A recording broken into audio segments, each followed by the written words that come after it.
நீங்கள் பார்த்துக் கொண்டிருப்பது நியூஸ் 21 செய்திகள். தமிழ்நாடு செய்திகளை உடனுக்குடன் தெரிந்து கொள்ள நியூஸ் 21 செய்திகளை பாருங்கள். ஓமலூர் அடுத்த காடையாம்பட்டி வட்டம் சின்ன திருப்பதி பிரசன்ன வெங்கட்ரமண சுவாமி கோவில் கும்பாபிஷேகம் நடைபெற்றது. சுற்றுலாத்துறை அமைச்சர் ராஜேந்திரன் மற்றும் பல ஆயிரம் பேர் கலந்து கொண்டு பெருமாளை வழிபட்டு சென்றனர்.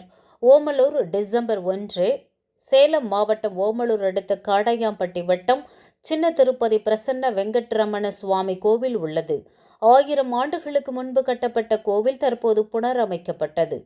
கடந்த வாரம் கும்பாபிஷேக விழா யாக வேள்வி பூஜையுடன் தொடங்கியது. பின்னர் பட்டாச்சாரியார்கள் மட்டும் கலந்து கொண்ட தீர்த்தக்குட ஊர்வலம் நடந்தது. பின்னர் நேற்று மாலை மூலவர் பரிவார மூர்த்திகளுக்கு மருந்து சாற்றுதல் நடத்தப்பட்டது. இதனைத் தொடர்ந்து இன்று காலை 5ஆம் கால யாக பூஜை முடிந்து கோவிலை சுற்றி தீர்த்தக்குடம் எடுத்து வந்து கோபுரத்தின் மீது கலச பூஜை செய்தனர். தொடர்ந்து ராஜகோபுரம், மூலவர் கோபுரம், தாயார் கோபுரங்கள் மீது யாகர் தீர்த்தம் ஊற்றி மகா கும்பாபிஷேகம் செய்யப்பட்டது. இதில் சுற்றுலாத்துறை அமைச்சர் ராஜேந்திரன் உட்பட பல ஆயிரம் பேர் கலந்து கொண்டு வெங்கட்ரமண சுவாமியை வழிபட்டு அன்னதானம் சாப்பிட்டு சென்றனர். நியூஸ் 21 செய்திகளுக்காக செய்தியாளர் சித்தையன்.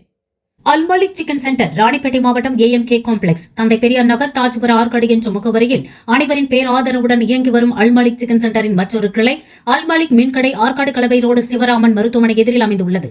இங்கு அனைத்து வகையான சிக்கன், மட்டன், முட்டைக்காடை, நாட்டுக்கோழி, மசாலா வகைகள் ஆகியவை மொத்தமாகவும் சில்லறையாகவும் கிடைக்கும். மேலும் பெரியார் நகர் அல்மாலிக் சிக்கன் சென்டரில் மாலையில் சிக்கன் பக்கோடா, காடை ஃப்ரை, சேமியா ஆகியவை சூடாகவும் சுவையாகவும் தரமாகவும் கிடைக்கும்.